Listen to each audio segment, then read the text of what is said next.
JEE স্ট্যান্ডার্ডের দুটো complex নম্বরের problem নিয়ে আজকের ডিসকাশন। তো দেখো, আমরা প্রথমে প্রবলেম নাম্বার 18-এ আসি। বলছে perimeter of the locus represented by argument z plus i by z minus i is equal to π/4 is. তার মানে এই যে রিলেশনটা, এই রিলেশনটা যে লোকাসটা রিপ্রেজেন্ট করবে তার পেরিমিটার কত, হোয়াট ইজ দ্য পেরিমিটার। চারটা অপশন দেওয়া আছে। তো দেখো, আমাদের এই যে এক্সপ্রেশন দেওয়া আছে, এই এক্সপ্রেশন থেকে কিন্তু আমরা খুব সহজেই লিখতে পারি z plus i by z minus i, this is e to the power i π/4, এটা আমরা জানি। তো এবার এই জায়গাতে আসার পরে আমি এই ধরনের এক্সপ্রেশন নিয়ে একটু 2 মিনিটের একটা ডিসকাশন দিয়ে দিচ্ছি, যাতে করে এই ধরনের যে কোনো এক্সপ্রেশন খুব ইজিলি সলভ তোমরা করতে পারো। তো দেখো, আমরা মাঝে মধ্যেই দেখেছি যে z minus z1 by z minus z2, this is e to the power i alpha. এই ধরনের এক্সপ্রেশন কিন্তু আমরা মাঝে মধ্যেই দেখি, বা এটাকে আমরা এভাবেও দেখি, argument z minus z1 by z minus z2, this is alpha. Clear? যে এক্সপ্রেশনটা আমাদের এখানে অরিজিনালি দেওয়া ছিল। তো এই ধরনের এক্সপ্রেশন তুমি মনে রাখো যে এটাতে কি হবে না, আলফা এটা যদি 0 না হয় আর পাই না হয়, তখন কিন্তু এটা কি হবে না, সার্কেলের একটা আর্ক রিপ্রেজেন্ট করবে। সার্কেলের আর্ক অফ এ সার্কেল। এবার আর্ক অফ এ সার্কেল যদি রিপ্রেজেন্ট করে, যদি দেখা যায় যে আলফা এটার ভ্যালু হচ্ছে পাইয়ের থেকে গ্রেটার দেন, তখন কি হবে না, মেজর আর্ক হবে। আর যদি দেখা যায় যে আলফা লেস দেন পাই, তখন হয়ে যাবে মাইনর আর্ক। এবার এই যে মেজর আর্ক আর মাইনর আর্ক বলছি, এগুলো ব্যাপারটা কি? তো আমরা যদি এটাকে একটু ডায়াগ্রাম দিয়ে দেখানোর চেষ্টা করি, এটা হচ্ছে একটা সার্কেল। এবার এটাকে যদি ড্র করি, এটা ধরো এ পয়েন্ট, এটা হচ্ছে বি। এ পয়েন্ট হচ্ছে z1, বি পয়েন্ট হচ্ছে z2। এবার আমরা এখান থেকে কি পাবো? এখান থেকে পাবো এইটা হচ্ছে আলফা, এইটা হচ্ছে পি, যেটা হচ্ছে z। এই z পয়েন্টের লোকাসটা আমরা পেয়ে যাচ্ছি। তো লক্ষ্য করো, আলফা যদি, এখানে প্রথমে বলি যে আলফা যদি 0 হয় বা আলফা যদি পাই হয়, তখন কিন্তু 0 আর পাইয়ের জন্য দেখো P point, A point and B point, এই তিনটাকে একই স্ট্রেট লাইনে আসতে হবে। ক্লিয়ার? তো আমরা বুঝতেই পারছি যে আলফা যদি 0 হয়, তখন একটা স্ট্রেট লাইন হবে, এটা এ পয়েন্ট, এটা বি পয়েন্ট, কিন্তু পি পয়েন্টে কি হবে, বাইরে থাকবে, রাইট সাইডে বাইরে থাকবে কিংবা লেফট সাইডে বাইরে থাকবে। এই সেগমেন্টের ভিতরে কিন্তু পি পয়েন্ট আসবে না। বিকজ কি না, বিকজ হচ্ছে দেখো এপিবি অ্যান্ড বিপিএ এই দুটো অ্যাঙ্গেল কি 0, এপিবি আর বিপিএ এই দুটো অ্যাঙ্গেল 0। বাট যদি আলফার ভ্যালু পাই হয়, তখন কি হবে না, এই যে এবি লাইন সেগমেন্ট এবি, এটা হচ্ছে z1 আর এটা হচ্ছে z2, এর ভিতরে যে কোনো জায়গাতে পি পয়েন্টটা থাকবে। তখন কি হবে না, অ্যাঙ্গেল এপিবি এখানে কিন্তু আমরা পাই পেয়ে যাব। প্রথম পিকচারের জন্য কি হবে, অ্যাঙ্গেল এপিবি এটা কত হবে, 0 হবে। ক্লিয়ার? এবার আমরা আসছি যে 0 আর পাই এই দুটোকে বাদ যদি দিই, তখন আমি প্রথমেই বলে দিয়েছি সার্কুলার রিজিয়ন হবে। এবার দেখো, যদি দেখা যায় যে আলফাটা π/2, তাহলে আমরা বুঝতেই পারছি যে কি হবে না, আলফাটা যদি π/2 হয়, তাহলে এই যে এবি এটা অবভিয়াসলি ডায়ামিটার হবে। আর এখানে কি হবে না, সেমি সার্কুলার অ্যাঙ্গেল, অর্ধবৃত্তস্থ কোণ, এইটা হচ্ছে আলফা, দিস ইজ π/2 আমরা পেয়ে যাব। ক্লিয়ার? আর আলফা যদি পাইয়ের থেকে বড় হয়, তখন আমরা বুঝতেই পারছি যে এই এবি যে জায়গাগুলো কিন্তু আমাদের আরও কাছে চলে আসবে। তার মানে এই পুরো এবি জায়গাটা যদি কাছে চলে আসে তখন কি হবে, এ পি বি এটা খুব ছোট একটা আর্ক তৈরি হবে। আর যদি আলফাটা পাইয়ের থেকে ছোট হয়, যেমন এই পজিশনে আছে, তখন কি হবে না এ পি বি এটা একটা বড় আর্ক তৈরি হবে, এদিকটা ছোট আর্ক। তার মানে দেখা গেল যে আলফার ভ্যালু যদি গ্রেটার দেন পাই হয়, আমি একটু ভুল বলেছি, গ্রেটার দেন পাই হলে হয়ে যাবে কি মাইনর আর্ক, আর লেস দেন পাই হলে হয়ে যাবে মেজর আর্ক। ক্লিয়ার?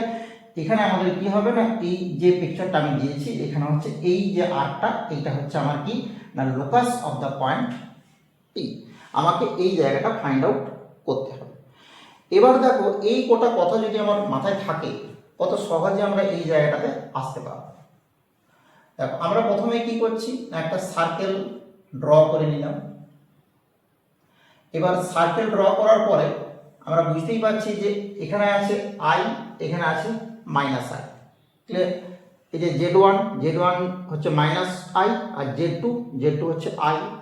তাহলে বুঝতেই পারছি যে এই যে জায়গাটা এটা হচ্ছে minus i, this is z one, and এই জায়গাটা হচ্ছে আই, দিস ইজ জেড। এবার এখানে অ্যাঙ্গেল কত, অ্যাঙ্গেল হচ্ছে পাই/4, অ্যাঙ্গেল হচ্ছে পাই/4। এই যে পয়েন্টটা পি এটা হচ্ছে পাই/4 এটা। ক্লিয়ার? এবার দেখো এটা বোঝাই যাচ্ছে যে এটার যদি সেন্টার আমরা ধরে নিই যে কোনো একটা জায়গায়, এটা যেহেতু অরিজিন, এটা যদি সেন্টারটা ধরে নিই আর, তাহলে কি হবে, এই যে সেন্টারে কি হবে, সেন্টারে যে অ্যাঙ্গেলটা হবে এটা অবভিয়াসলি পাই/2 হবে। কারণ কি, এটা হচ্ছে কেন্দ্রস্থ কোণ, এটা হচ্ছে বৃত্তস্থ কোণ।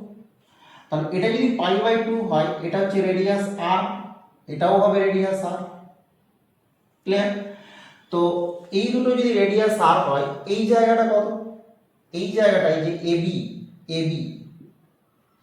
এবি এটা দেখো mod of i minus i, this is mod of 2i and this is 2. Clear? এবি দিস ইজ 2।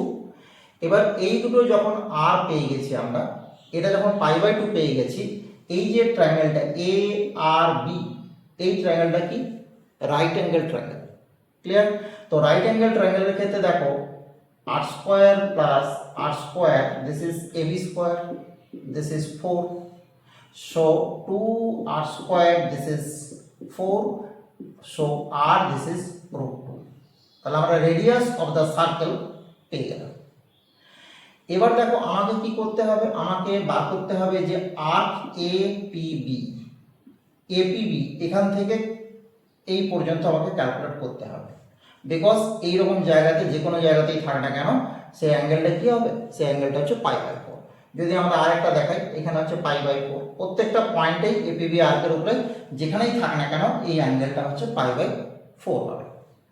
তো লক্ষ্য করো আমরা যখন আর পেয়ে গেছি √2, তাহলে টোটাল পেরিমিটার কত, টোটাল পেরিমিটার হচ্ছে 2πr।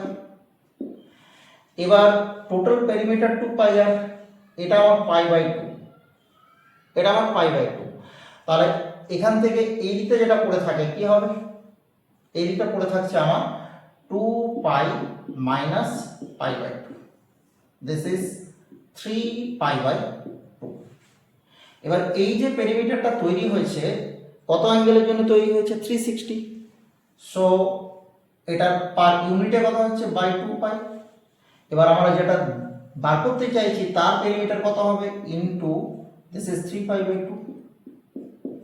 Clear? So cancel out 3πr/2। আর কত, আর দিস ইজ √2, সো 3π/2।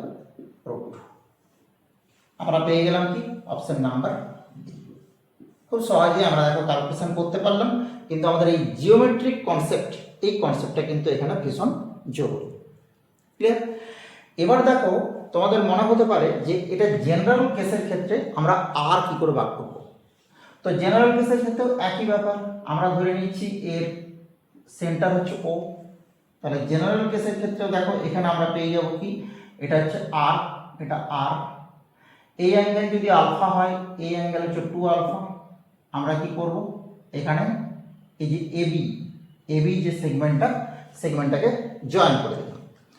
এবার আমরা চলে আসছি, দেখো এবার আমরা চলে আসছি যে এই যে ট্রায়াঙ্গেল এ ও বি, এই ট্রায়াঙ্গেলের ক্ষেত্রে যদি আমরা ফর্মুলা ইউজ করি O A square plus O B square minus 2 O A into O B into cos 2 alpha, this is given by ab square, and ab square obviously আমরা কি জানি, mod of z1 minus z2 whole square। এবার দেখো ও এ ও B এই দুটোই হচ্ছে same, দুটোই r, this is r square plus r square minus 2 r into r cos 2 alpha, this is mod z1 minus z2 whole square। Clear? এবার এখান থেকে দেখো 2 r square কে যদি কমন নিয়ে নিই, 1 minus cos 2 alpha, this is mod z1 minus z2 whole square, right? so এখান থেকে দেখো আমরা কি পেয়ে যাব, এটার ফর্মুলা হচ্ছে 2 sin square alpha, this is 4 sin square alpha। so আমরা দেখো এখান থেকে ফর্মুলা ফাইন্ড আউট করতে পারি, সেটা কি না r square, this is mod of z1 minus z2 whole square by 4 sin square alpha। Clear?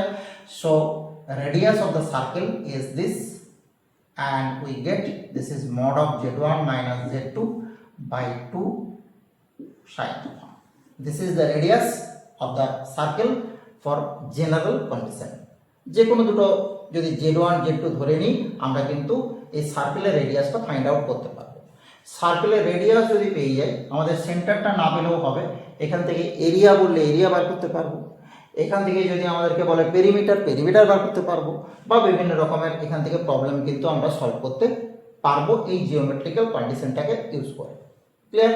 ব্যাস, তাহলে আমরা দেখো প্রবলেম নাম্বার 8-এ বেশ কয়েকটা কথা এখান থেকে শিখে গেলাম, এগুলোকে আমরা পরবর্তী ক্ষেত্রে অন্য প্রবলেমের ক্ষেত্রে ইউজ করতে পারবো।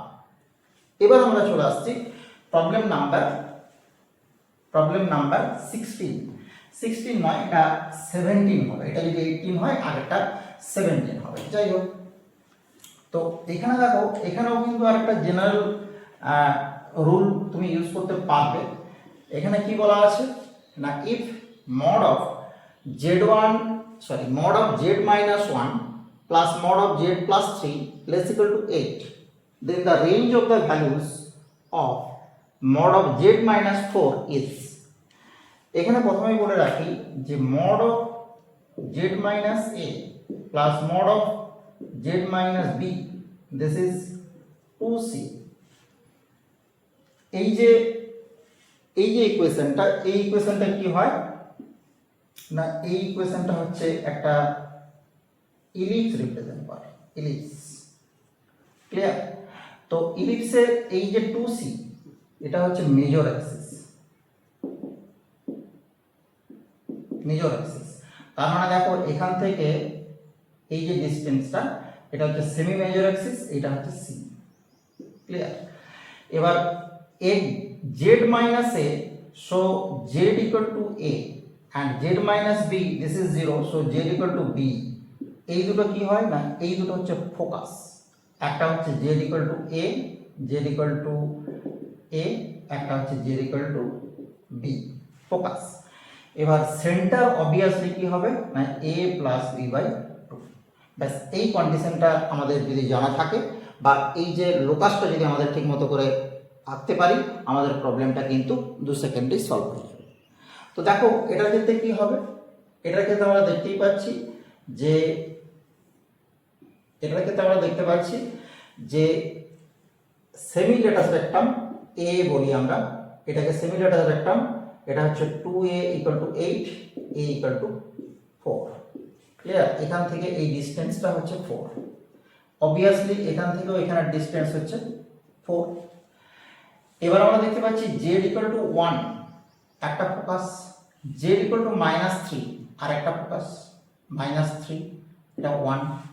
মিডল পয়েন্ট কি হবে -3 + 1/2, this is -1, this is -1, -1 হচ্ছে কি সেন্টার।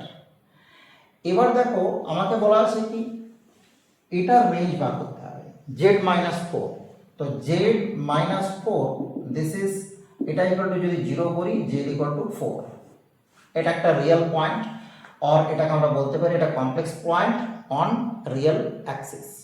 এখানে আমরা দেখতেই পাচ্ছি যে এরকম জায়গাতে একটু দূরে থাকবে, এরকম একটা জায়গাতে z = 4 এই পয়েন্টটা বসে আছে। তো z = 4 এই পয়েন্টটা যদি বসে থাকে এর মিনিমাম ভ্যালু কখন হবে, যখন এই ভ্যালুটা আমরা নেব z এর ভ্যালু। এর ম্যাক্সিমাম ভ্যালু কখন হবে, যখন এই ভ্যালুটা নেব। তো বুঝতেই পারছি যে এখান থেকে এখানের ডিসটেন্স আমরা একটু আগেই বলেছি 4। অবভিয়াসলি এই পয়েন্টটা কি হবে না, এই পয়েন্টটা হচ্ছে 3, because -1 to 3 this is 4। So এই দুটো ডিসটেন্স কত হবে 1 ইউনিট। ক্লিয়ার? তার মানে দেখা গেল যে mean of mod z-4 this is 1। এবার যদি আমরা কি করি না এই পয়েন্টটাকে চুজ করি, এই পয়েন্টটা কত হবে দেখে নিই আমরা। এটা যদি -1 হয় this is -5, obviously 4 unit left. So -5 to 4 this is কত হবে 9 unit. So max of mod of z-4 this is কত হবে, this is 5, this is 4, this is 9। Clear? Because কি আমার রেঞ্জ চেয়েছে, রেঞ্জ মানে মিনিমাম আর ম্যাক্সিমাম, তার ভিতরে জেডটাকে চুজ করতে হবে। এবার অন্য জায়গাতে যদি আমরা এই ধরনের একটা জেড চুজ করি তখন এই ডিসটেন্সটা হবে এটা অবভিয়াসলি এই 9 এর থেকে কম হবে। তার মানে বুঝতেই পারছি যে আমাদের range of mod of z-4 is কি হবে না closed interval 1 to 9। Clear? So আমাদের অপশন নাম্বার সি থেকে আমরা পেয়ে যাচ্ছি কারেক্ট অপশন। তাহলে ভীষণ ইন্টারেস্টিং প্রবলেম দুটো আমরা করলাম, একটা হচ্ছে সার্কেল থেকে আর একটা হচ্ছে ইলিপস থেকে। ওকে, দেখতে থাকো maths A to Z। Thank you for watching.